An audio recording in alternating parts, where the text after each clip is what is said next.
Mga langga, no? At dito na tayo sa may tinatawag na pamilihang bayan ng Nagkarlan, mga langga. Ang kanilang tinatawag na public market. Ano? Ito mga langga, yung ilog nila. Pwede ka pang maligo. Tagahan kayo ng kasilid rin. Pag-una-una akong asawa, oh. Master na kayo Mulakaw, eh.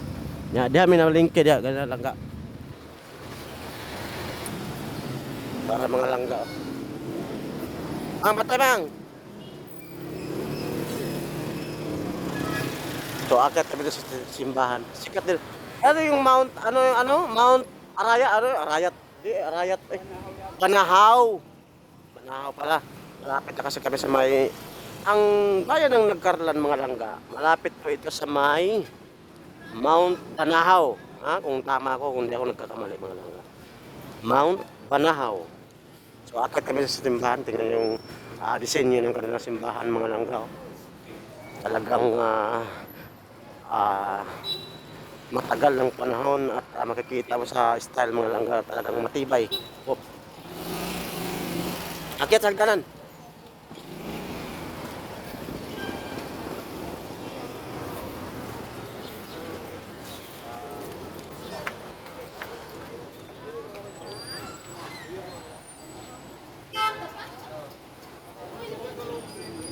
Akyat yung mag-asawa ko.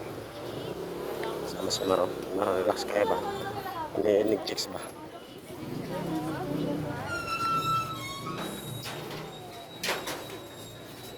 Yan. Dami na nagpipicture-picture, mga langga, no? First time natin makakat dito, mga langga. Iwan ko saan ang entrance. Pasok tayo? Yes na ba? Mga tinkerter ba siya? Tinker? 10:30 lang. Ha?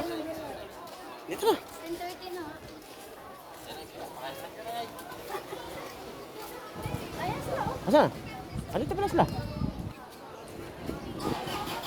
Tapos na? Wala pa? Saan sila? Ano sa... Ay, bukod pa ng seminar. Nag-seminar pa pala sila June sa taas. Mga langga, no? Kung makikita nyo, mga langga, yung kanilang disenyo at napakaganda, no? Kasi nga, hindi po ito, kung tama ko, hindi po ito gawang purong Pinoy.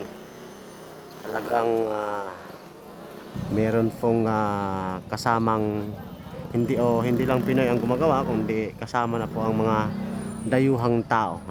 Ba't kabot-bot yung kaya eh. Mga sinaunang tao, mga langga. So sila John, nasa taas pa sila. So mag-aantay kami dito sa baba. Kung anong mga kasikas nga naadya sa taas kay niid-niid rami yan, diba? Kung sa'y naadri na pita.